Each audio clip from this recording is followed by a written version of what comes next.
I'm sure most of you or all of you know Bobby Harrington. He's the lead pastor at Harper Church in Nashville.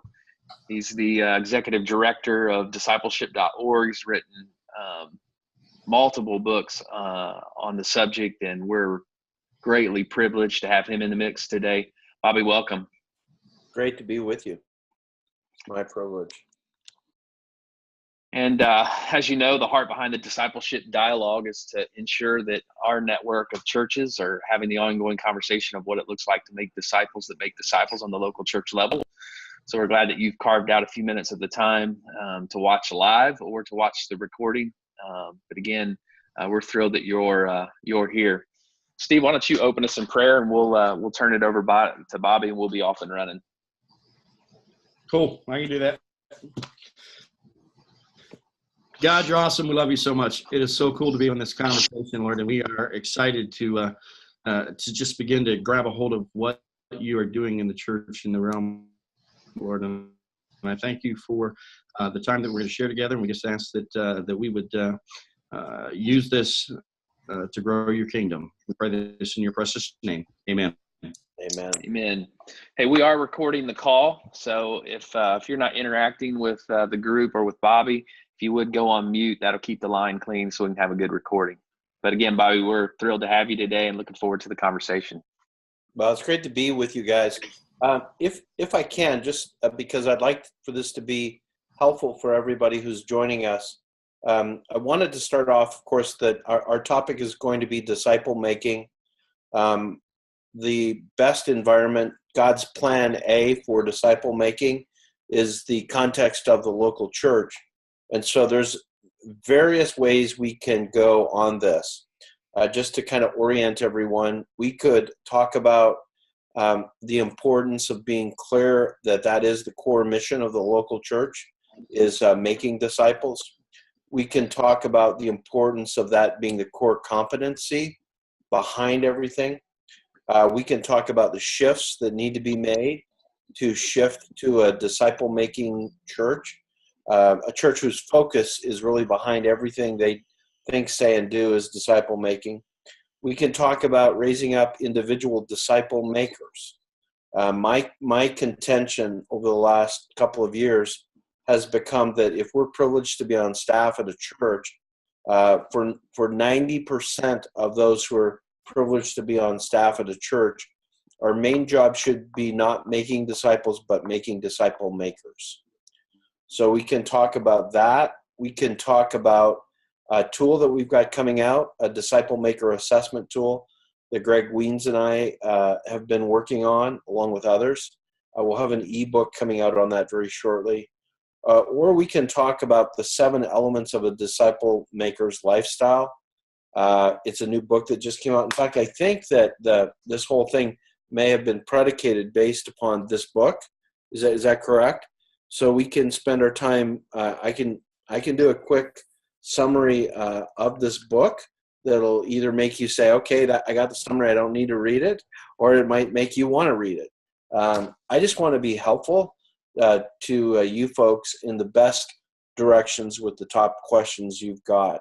So if we can take a few minutes and some of you can speak up on what would be most helpful to you, then I'd like that to kind of guide our conversation. Great. So again, come off mute and give us your thoughts.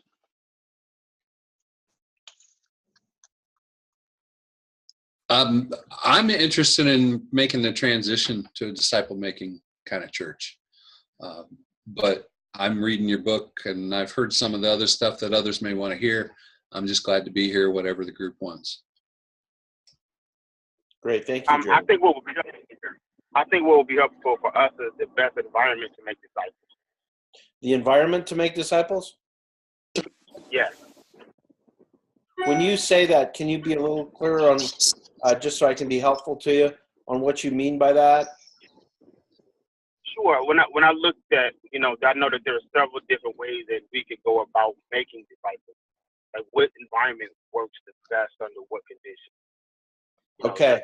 Do we use class? Do we do one-on-one? Those types of things. Okay. I'm just writing this down. That's very good. All right. And then also, how do you transition, from one environment to another environment?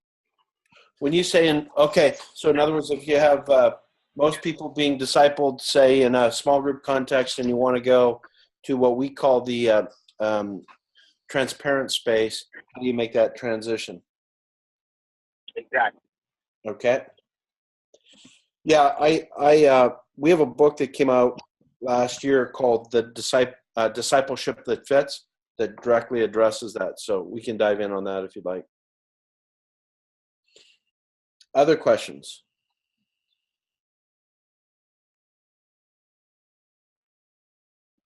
Bobby, I'd like to hear you talk a little bit about some of the core transferable concepts.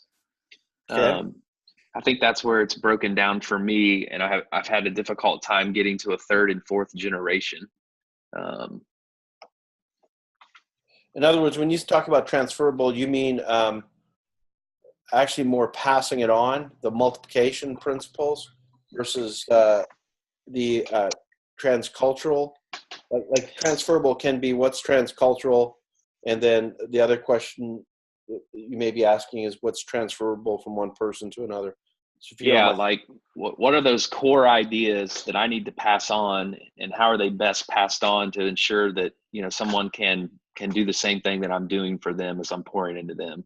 So it's probably has as much to do with content as it does environment. Okay.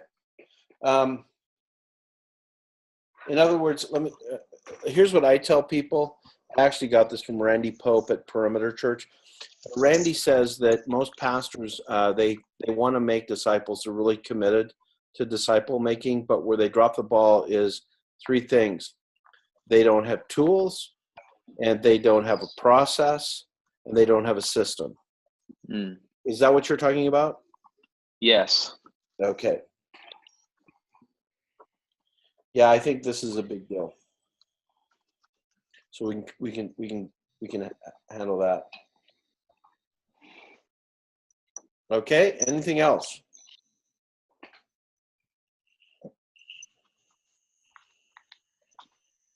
That's quite a list. Yeah. I'm just trying to gauge, how much on each one of these, but we can tackle these three. Why don't, if nobody else is going to speak up, I suggest we tackle these three in turn, and then, I want this to be a dialogue. If we can make it dialogical, because that might be more helpful to you. And I'll recommend resources that you guys can use to follow up. Great. Sound good? Okay, Jerry, let's talk with your question first. You brought up about the transition to a disciple-making church. So I want to give you guys a little bit of background on that, because I have a few insights on it. I've learned some of this stuff the hard way. Well, most of the stuff I learned the hard way. So let me describe that to you. We made the decision about 10 years ago to make the transition to a disciple-making church. And when I say the transition, let me describe the transition for you, because there's different models of church that people are picking from today. The traditional one that goes back to the 1990s, that is most church plants and most churches have aspired to, is more the purpose-driven model from Rick Warren. Bill Hybels in many ways was a similar thing. And that is that you want to have a really strong programmed attractional church where you attract people on Sunday mornings. It's in American culture, it's what people want. And, we live in a consumeristic culture, and usually the customer gets what the customer wants. And the customer wants really good programming on Sunday morning. That's why still in the United States, the biggest transition of churches is people are going to mega churches with great transitioning. You may have heard a couple of weeks ago, the guy, Hank Hanegraaff, became an Eastern Orthodox. And Ed Stetzer wrote an article for Christianity Today on it. And Ed did a great job, because a lot of people think that there's a lot of people making the transition on the Canterbury Trail to Eastern Orthodoxy and Roman Catholicism. But what it is actually some key people, but there's not very many people. Ed Stetzer ends up pointing out that actually, if you want to look at the biggest shift going on in our culture, it's people are joining these mega churches with great Sunday morning programming. Now, anybody who's been in ministry for any while, you guys know what that's like, right?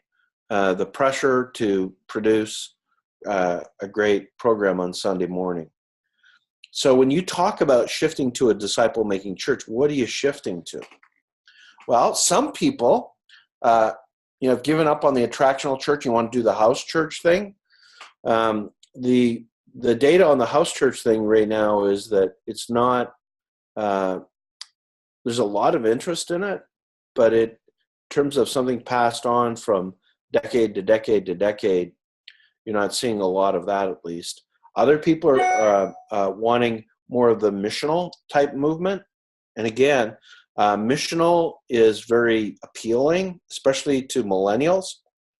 They've been socialized to really care about the missional movement. But the missional movement itself, those who are at the heart of it will tell you, fails unless it's built around disciple making. So at the end of the day, if we really care about the kind of Christianity envisioned in the New Testament, I think we're drawn back to making the shift to being a disciple-making church. Now, here's what you don't want to do, and it's what I did. It's I'm in an established church, and I want to make the shift, so I'm going to force everybody to make it with me. Like, I get my key leaders on board, and then I make everybody get in environments for disciple making. Okay, I did that, and I didn't do it well because I lost about a third of the church, including some very high-profile people in our context. But I was genuine, I was earnest, and I knew that in my culture that where consumer Christianity just reigns, that it had to take a strong hand. It is really easy for those of us who are in pastoral ministry to, when we want to make a change, we want everybody to make the change with us. It's almost like it helps us if we know everybody's working on it with us. So in the Relational Discipleship Network, which I helped found and have been a part of, one of the things we realized early on is that pastors get really frustrated once they personally make the shift to disciple making, trying to get everybody to do it with them. And we now have a different approach. The approach that we take is now the first most important thing in making the transition is for the senior leader and the people closest to him to live it out for at least a year before they start talking about it. Because we want to be what we want others to be.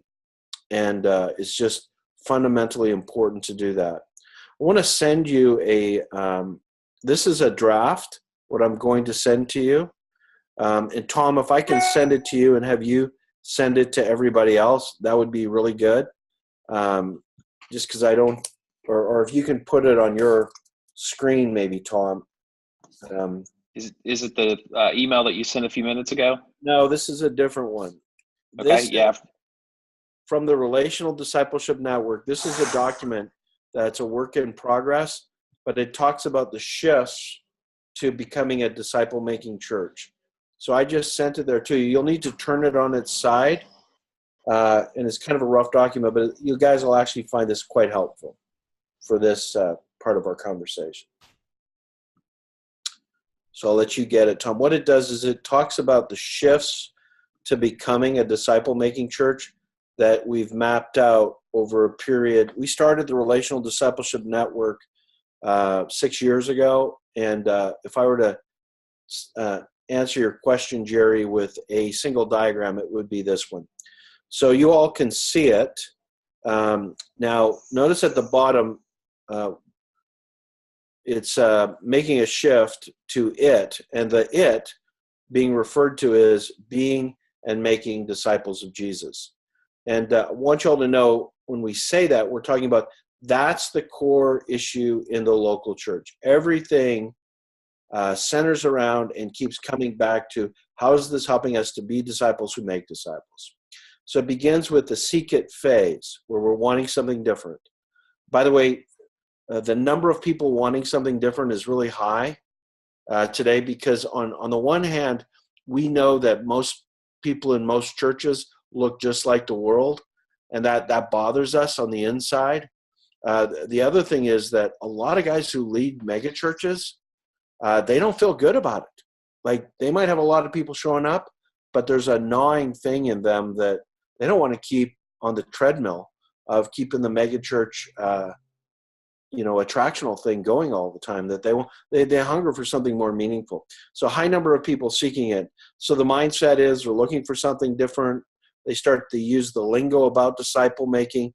They don't have clear definitions or an idea what it means, but they want a solution and program orientation.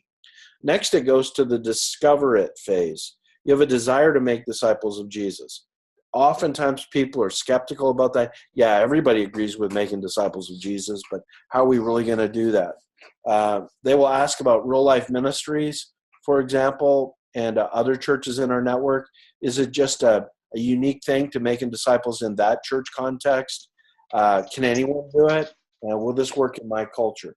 Then the next level is experience it. And the way we do that is we have people come to a disciple shift. It's a 2-day experiential environment where you understand what it is to have a relational disciple-making environment. So the mindset is understanding the importance of a biblical view of relationship. The folks who were on the phone who asked about environments, that's super important, because ultimately Jesus-style disciple-making is highly relational. And so the biggest shift in turning to Jesus-style disciple-making is how to deal with all the relational issues that become a factor in it. Again, if all you have is an attractional church, you get people to come Sunday morning, you put on great preaching, great music, great programming for the kids, and everybody's happy, and it's a much easier way to do church. If you decide you want to be about disciple making, don't do it for the numbers. Do it because it's the right thing to do, and hope that numbers come with it, but it's a different approach. And I will tell you, the hardest thing is you end up getting involved in the lives of people where they really live, and where people really live is really messy. I have a friend who's a psychologist. She has a book called Dealing with Your Gremlins. And I always tell people, if you really want to get involved in Jesus-style disciple making, you're going to pull up a bunch of gremlins from the basements of people's hearts. Those gremlins are going to come out. And some of them aren't just gremlins, they're monsters. And so you need to be prepared to deal with all that. Then that moves to the next phases where people say, I just got to do this. This is the way it is. Our church has got to do this. So living it is where I was getting to. As leaders, we have to personally walk out being a disciple and making disciples in relational environments. We have to live it out ourselves personally before we ever start getting the church to do it. So the mindset is, I don't have time. I'm not good at relationships. I don't want to be uncomfortable. And a lot of people, they stick their foot in the water and they realize it's much easier to do an attractional church. So hopefully you'll get more committed to it, because you'll see that this is the way Jesus envisioned. And there's so many teachings in the New Testament that actually don't work if you're not making disciples. And so you stick with it, and then you lead it. You start, I want to help the people around me to understand how to be and make disciples of Jesus. So the mindset, you're going to struggle leading it. You're going to think you don't have time. Again, I'm not good at relationships. I don't want to be uncomfortable. Same kind of questions, just get actually added to. But then you start getting a rhythm, and more people start joining you. Then you reproduce it. You and your team are helping your volunteers to be and make disciples of Jesus. You're going to want coaching and how to lead the shift. You want to see, you start to see people getting it and passing it on. And, as it says there, passing on the responsibility to the congregation to be and make disciples of Jesus, people coming to know the Lord and being baptized. And then the last phase is where it becomes a part of the DNA of your church. Not many churches get here. It's easier to get to reproduce it than to multiply it. But once you get to multiply it, it's pretty cool, because at that phase, you're multiple generations of being and making disciples. You intentionally make the shift. It goes on in everything you're doing. We're just now entering into the early part of this phase, and then you're training other churches, planting other churches, and the whole thing takes off from there.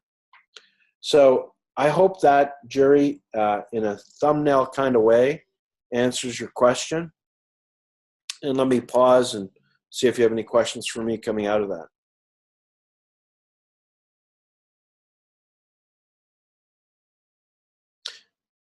Bobby, I have a question.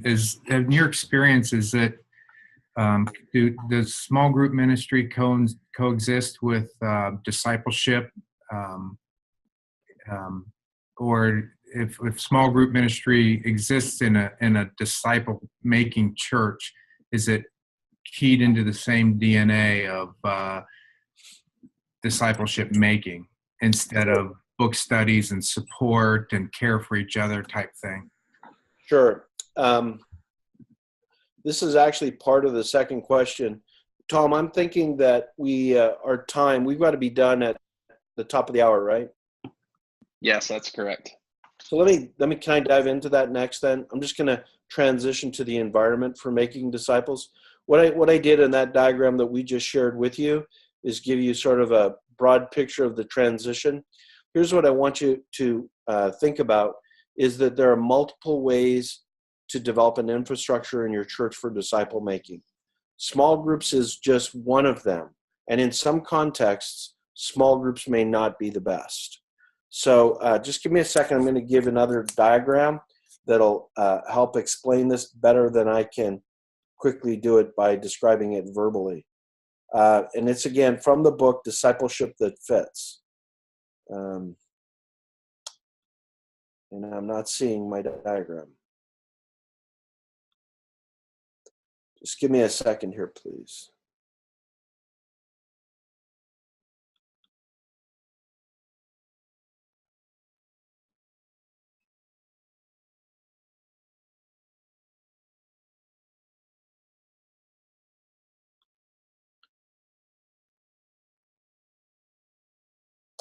While I'm looking for this diagram, let me describe it to you in case it's going to take me too long to find, because I don't want to waste your time.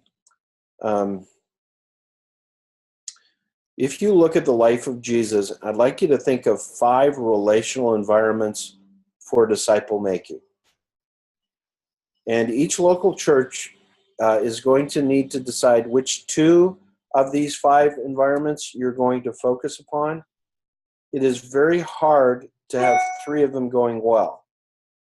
Ultimately, you want, at some level, for all 5 of them to be functioning, but because in your best sense, most people are only going to give you 2 times a week today.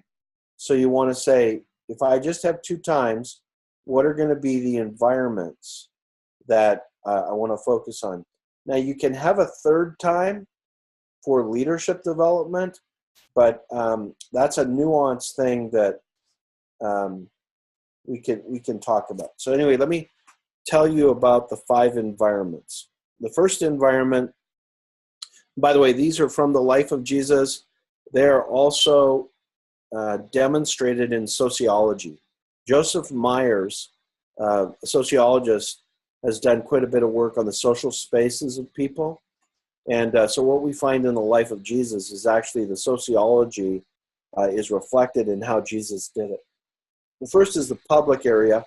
And if you'll notice that this is Jesus speaking to the thousands. It's probably the context of the Sermon on the Mount. If you ever go to Israel, you know when you go to Israel, there's an area near Capernaum in the north of the Sea of Galilee where there's actually an amphitheater type area where somebody could talk and literally thousands of people could hear that person talking. And so you have Jesus speaking to the crowds. Well, under that, you had Jesus and the 72. The 72 he sent out on mission. You will also find, if you take, say, from 20 to 50, and again, it could be 20 to 70, there's actually a sociological group there. And it seems like there was that kind of group, if you include Mary and Martha and Lazarus and others beyond the 12, there was this kind of group. Perhaps in Capernaum, where Jesus made that his public ministry, that was the size of group living in Capernaum. It's also the size of most churches throughout history. If you go back through the centuries, you will find that the vast majority of churches throughout history have been somewhere around 20 to 75 people. Well, there's certain dynamics in that size space that work really well. For example, today, that is probably the best size for missional groups. And there are certain dynamics of disciple making in the size of the 70. We call it the social space. If the first one is the public space, the second one, typically of 20 to 70 people, is the social space. And in the social space, you find that people can know each other. They know each other by name. They're not really personally close, but it's actually the best size for causes. So, for example, if there's a church, if you have a church and you want to minister to a school, you could develop a missional community where disciple making is happening in that size of group for a school, or we could detail it further from there. The next size down is what we call the personal space. Now, the personal space is an area that Jesus seemed to emphasize. The personal space is typically around 12 people, give or take. And so you have Jesus and the 12 disciples. There are certain sociological things that function really well in the personal space, and that's where most small groups function. Now, because the question was asked about this area, and because typically disciple making is perceived as functioning best in small groups, I want to just say a couple of things about small groups that I'm hoping will be helpful to you. The first thing is that most small groups in North America are not about disciple making. And because they're not about disciple making, there's an extreme amount of frustration about small group ministry. Most people are attracted to small group ministry, but most people, when they work on it for a while, end up being frustrated with small group ministry. And the biggest reason is almost all small group stuff today is not about disciple making in that area. Now, it's a great area if you want to initiate personal relationships, but these are not going to be really deep relationships. And that's another mistake. A lot of people want small groups to be really deep relationships. Well, you got too many people for really deep relationships. You got to go down to the next level. And that's the level that you saw Jesus with Peter, James, and John. And we call it the transparent space, where it's heart to heart. It's when you read through the Gospels, you'll see this with Peter, James, and John. We know the most about these guys just being sinful people, right? We know about, James and John wanting to call down fire from heaven for the Samaritans. We know about Peter telling Jesus, I'll never betray you. And when Jesus says, I'm going to go to Jerusalem and die, Peter says, no, you won't. And Jesus says, get behind me, Satan. Because what's happened is, this is the transparent space where it's actually the most powerful, because it's real people with real people dealing with real life. And in some context, that's the most important space. And then the fifth space is it's the divine space. It's you and God. And it's the spiritual disciplines. It's Jesus fasting in the desert for 40 days and 40 nights. It's Jesus in Mark chapter 1. The Bible says, while it was still dark, Jesus got up and went off to a solitary place to pray. It's the area of Richard Foster, Dallas Willard have a lot of disciple-making stuff in there. So to go back to the environment for making disciples, let me tell you what I've learned. Most of our churches are going to do public space today. Now, if you're planting a missional church, you might not do that. You might just have missional communities of 20 to 70 people. And that's kind of the context of your church, more of a family-type church in a missional context. So most people are going to make a decision about one or two of those. I need to stop here so that I don't misfire. Tom, of the people online with us now, will most of their churches have a Sunday morning attractional service, or most of them have a missional community? I would say most on this call are attractional. Okay, so let me just stay with that then. If most of your churches are attractional, the challenge you're going to find is, which is the second group you want to emphasize? Is it going to be the social size, which is typically missional communities? Is it going to be the small group? Or is it going to be the transparent group? Robbie Gallaty, for example, in Replicate Ministries, he focuses on that transparent group size. And this is typically it's men's groups and women's groups. These are groups of 3 to 6 people. In many ways, it's the most impactful.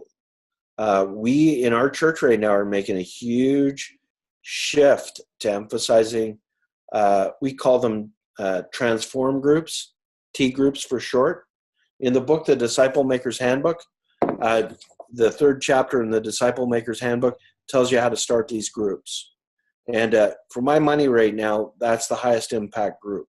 Now, we typically, what we call our transform groups or transparent space groups function best as a subset of a small group or a subset of a missional community.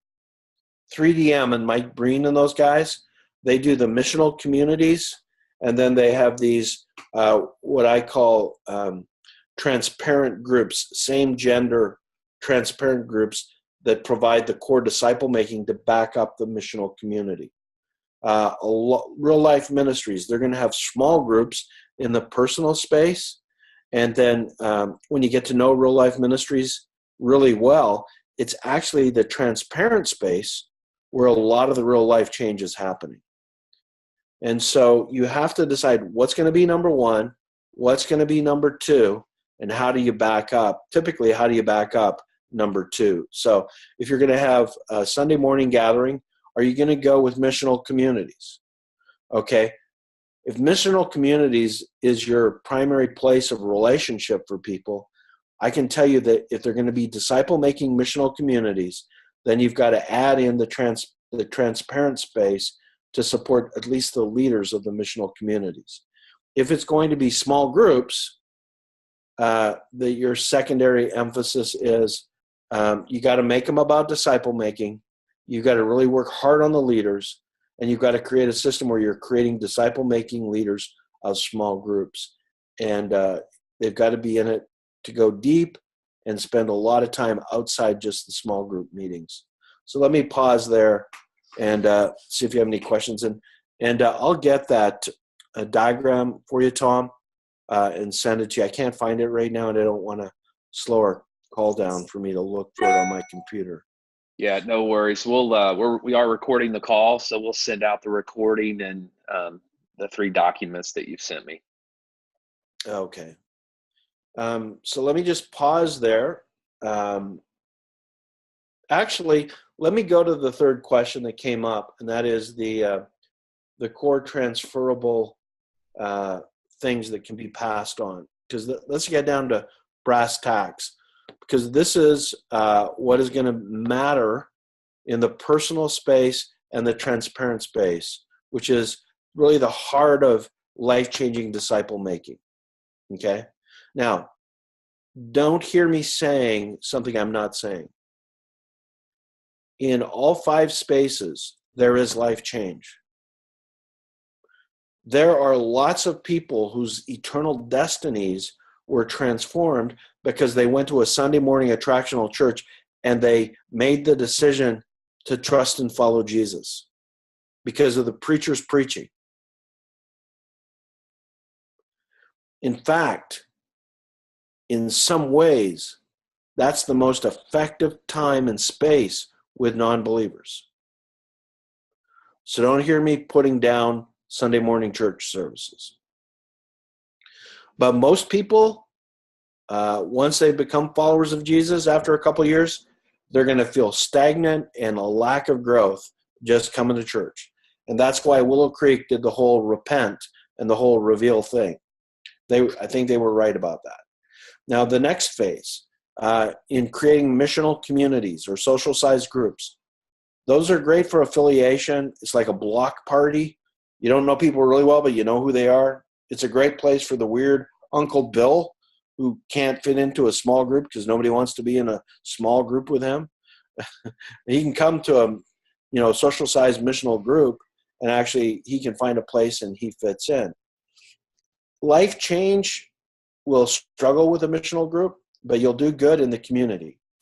So under that, again, you're going to have to find that real heart-to-heart, life-changing disciple making is going to be either in the personal space or the transparent space.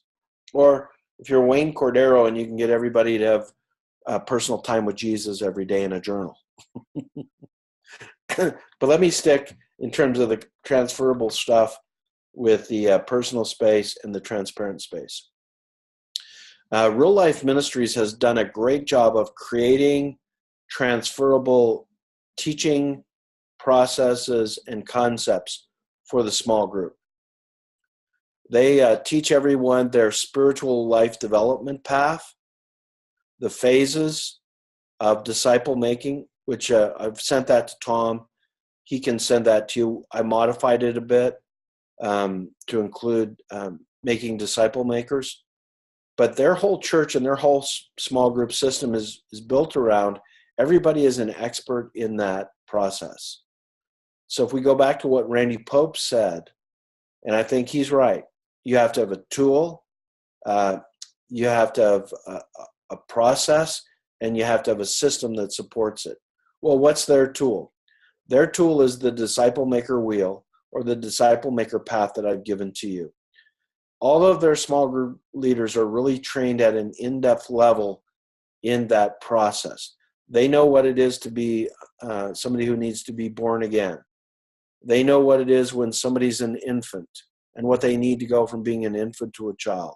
They know what it is to go from a child to a spiritual adult. And the book, The Real Life Discipleship Training Manual, is a manual they use. And they teach everybody in it. So it's their tool, it's their process, and it's their system. Does that make sense?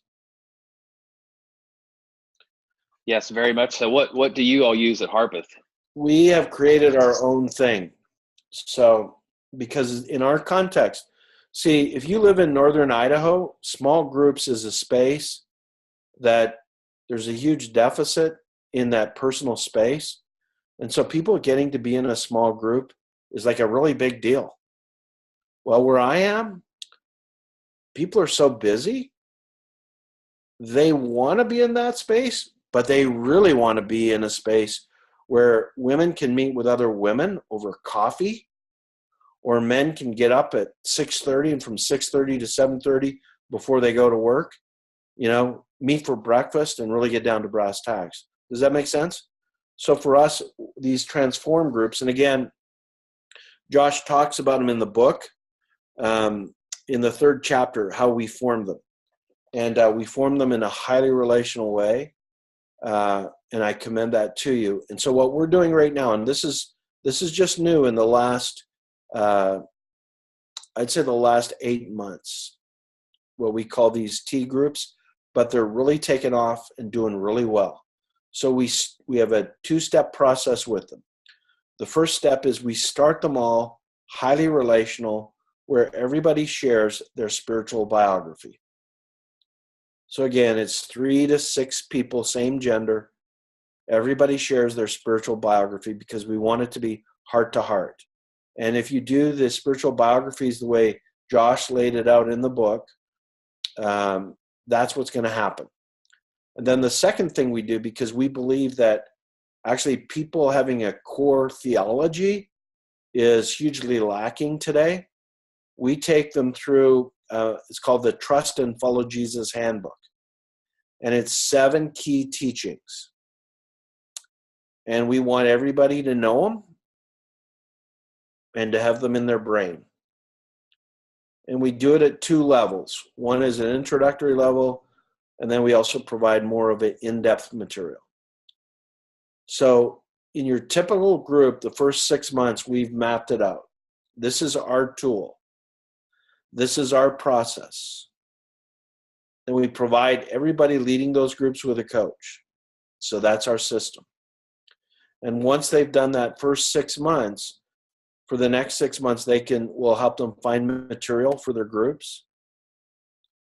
And we want those groups to multiply. One of our beta groups just multiplied and started 3 new groups. We're super pleased about that. And every year, we learned this from Randy Pope. Every year, there's 7 key teachings we want every group to go through every year, because we're seeing there a huge erosion in people understanding basic Christian doctrine today. And so these 7 teachings that we have really help people to have a biblical mind, biblical worldview on some key issues. So let me pause there and throw it open. Bobby, what are those 7 lessons? What are the topics? Well, the first one, I can pull up the document. I wrote it. I should be able to pull it up quick here and give them to you. But let me tell you the process before I tell you the titles. The process that I'm using is that I believe that Andy Stanley is actually doing a pretty good job with this, you guys. But what it is that today people are feeling really eroded in terms of how do we really know this is true? I don't know if you guys heard about Andy Stanley's Easter sermon on the historical evidence for the resurrection. In some ways, I'm not an Andy Stanley fan, just want to get that out there. But in some ways, I really am.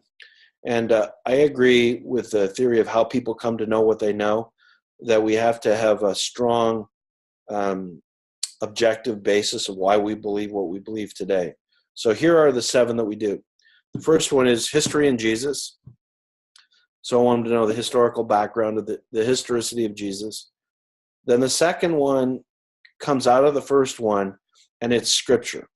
So I want to teach people how Jesus intended his words. There was a real Jesus in history, and he intended that his words would be the ground or the basis of a new movement as he gave his teaching. And here's the key expression, the apostolic teaching. So scripture is the apostolic teaching that Jesus gave to his disciples. And then the next one we do is around this key concept that we teach in our church, and that is we teach that there's essential elements to a relationship with God, important elements, and personal elements. And we want them to focus on the essential elements because the essential elements determine your eternal destiny. And so we teach people how to think about a hierarchy of biblical teachings. We teach them to value the gospel as essential, but whether you're an Arminian or a Calvinist or a whatever, it's important, but not essential. And what we're finding is that people with more of a legalistic background or non-Christians, they need us to help them realize that everything in the Bible is not a 10 out of 10. in terms of importance. Does that make sense? Then we teach about the Apostles' Creed. And again, what we're doing in a postmodern context is I'm trying to set them up to win. Because in a postmodern context, everybody thinks that there is no truth. There are only truths out there, multiple truths. And so there's all these different interpretations. Well, I just taught them there's essential things in the Bible. Well, we want you to look at the Apostles' Creed, because guess what?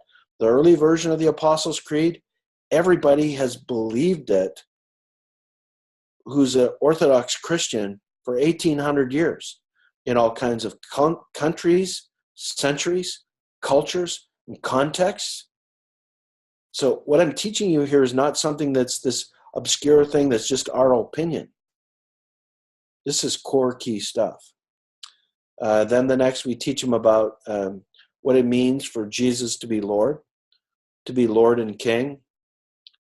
And then we teach them how to make the commitment. We really hold to a very high view of baptism. And baptism is the pledge to enter into a relationship with God where you accept his forgiveness and the Holy Spirit, but you're also pledging yourself that you're going to follow Jesus and you're going to be a disciple. And so the chapter is called The Commitment, and that's what's going on. Then the last one is discipleship, what it means to be a disciple of Jesus. So those are the 7 teachings. Awesome. Someone on the phone, Bobby, texted and wondered if I would ask this question. And I think you hinted at this kind of a piece, but maybe you could talk just a little bit more, and it'll probably take us down a rabbit trail or a different path, that is. But, if you don't have a culture of multiplication / discipleship, what are some keys to creating one? I think the first thing is we as, who's ever on this call, we as leaders, we have to be what we want others to be. So the first question is always got to be, what am I doing to being that guy? Like I tell people all the time in our staff, it's kind of a thing we keep coming back to. Our job is not to make disciples. Our job is to make disciple makers. And so I want to be in discipling relationships with guys where I'm raising them up to go out and disciple other guys. And that's the key culture. Everything else is secondary to it being organically true in who I am and what I'm doing. Does that make sense? And I can tell you because I tried it the other way. We all should do this. Let's get everybody to do it. The whole church, we're all going to do it, right? How about if I do it first? That's good. Super helpful.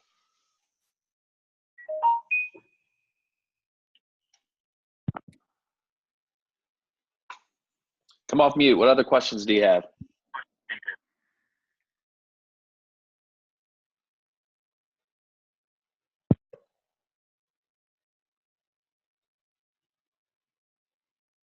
Wow. Either I bored everybody to death or How do you, let me answer this. How do you change the DNA of people who have been in the church their whole life and they think they've been discipled and they think they are disciples, but yet the reality of it is that they're not?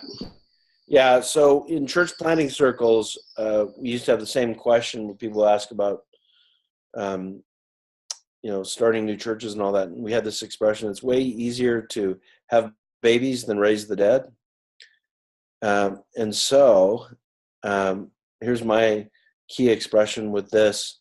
We got to go with the goers. I can't make people want what they don't want, but I got to pray like Jesus did. He spent all night in prayer, and then he picked 12 people to be disciple makers, really.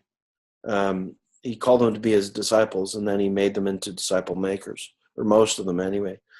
And so I've got to go with the goers. I got to pray and ask God to show me those with a teachable heart and those that want to get on board, and then devote my energies to those people. It's just so frustrating trying to make somebody want something they don't want. Yeah. In the book, Discipleship That Fits, we have a section in there on how to recruit people to groups. We use an acronym. We say they're after Jesus, AFTR, available, faithful, teachable, and reliable. And those are the guys that you prayerfully invest in.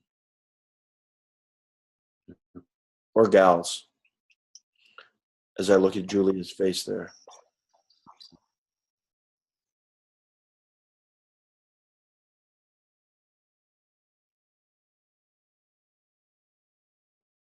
Let me try to describe some what might be helpful resources for you guys.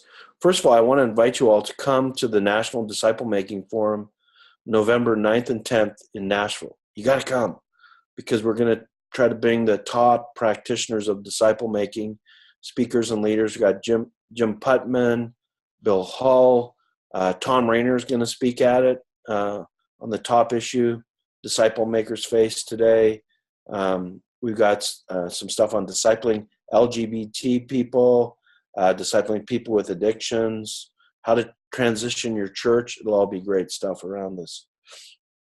Secondly, if you're trying to transition a church, as Jerry brought up, I do think the book Discipleship that I helped Jim Putman with, it's more Jim Putman than me, but those transitions, we worked through those transitions with Jim Putman, Todd Wilson from Exponential, and a group of people. And those shifts have really stood up well. It helps you to think systemically about it. We have an ebook coming out through discipleship.org. If you're not on our newsletter, I would encourage you guys to do that. I just signed off on the last parts of this ebook today, and it's the 7 Essentials of a Disciple-Making Church, written by Brandon Ginden, and it's really good. When it comes to environments, I think Discipleship That Fits is a helpful book on environments. I think the guy who knows the most about the transparent space is probably Randy Pope, Perimeter Church in Atlanta, with his material on life missional discipleship. It's baby boomer-esque, though. What I mean by that is it's probably a little bit too much content driven. I notice we baby boomers, and I am one, we want to give people a lot of content. Too much content. We need to make it tight, life-changing, and really helpful. There's a guy named Josh Shank that's about to come out with some disciple-making material for men and women in that space that I think will be killer stuff. Yeah. And we'll send those 3 diagrams. But I hope that those things will be helpful. Tom, I know we've got about 5 minutes left. Yeah, so we had one more question come in over the chat, so I'll just read it to you. Just to clarify, the discipleship process you just described, is it intended for personal space or transparent space? Also, can you say more about how you connect people into a transparent group? Yeah. So the process I described, and this is the diagram that you're going to send out to everybody, Tom. In fact, can you just put it on the screen real quick? It'll help everybody if you just see this. Yeah, what's the name of the file? You got the little cliff there, and then you got multiply on the far right-hand side. Yep, got it. So the process, I think this process is biblically right. And by the way, Greg Wiens and I have a book that's about to come out explaining this with the online disciple maker assessment tool. If you'll notice to the far left there, it starts off with people are spiritually dead. It's what Ephesians chapter 2 teaches us. You know, we're dead in our transgressions and sins. And Jesus himself said we had to be born again. So when we're born again, we move over to the spiritual infant. As a disciple maker, it's to share faith. I share my faith. I share my relationship with God. So I help people to move from being spiritually dead to becoming spiritual infants. And now, as spiritual infants, I still need to do a lot of sharing, but as they grow, I want to help them become spiritual children. Now, spiritual children tend to be self-centered. It's just a natural phase. It's like, but I want to get them connected in a relational environment. Now, I want to get them connected in a relational environment, either in a small group, and Real Life Ministries is doing a great job of helping people grow in a small group context. Or in our context, more and more, like we do small groups, but I'm finding more life change if I can get them in the same gender transform group. I get them connected, and then the next phase is they become spiritual young adults, where they become more Christ-centered. They want to minister to others. And then lastly, in this diagram, I've actually given you the wrong diagram, Tom. It's a spiritual parent. And the spiritual parent is somebody who's making disciples. We changed the diagram, and I'll send you the correct one, because the last phase is now they become spiritual grandparents, where they've made disciple makers, and it's the multiply phase. That works in both a small group context, or it can work in a transparent group context as well. Awesome.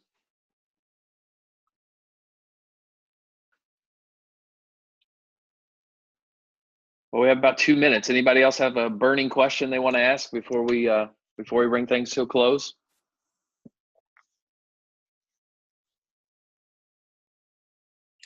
Well, hopefully it's helpful to you all. If this is catching a fire with you in terms of a desire to learn more about disciple making and be a better disciple maker, I would encourage you also to go to discipleship.org and download some of the podcasts there. The podcast with Randy Pope, for example, is really good. The podcast with Jim Putman is really good. And from the forum last year, the 10 sessions on disciple making are all there. Some of the ones that are particularly good, I would recommend the Relational Discipleship Network one with Jim Putman. I would recommend Bill Hull's and the Bonhoeffer Project. They're particularly good. They're all good, but those two are particularly good for you to look at. So thanks, everybody, for being Bobby, with thank you, Bobby, for carving out time to be with us. It was fantastic. So we greatly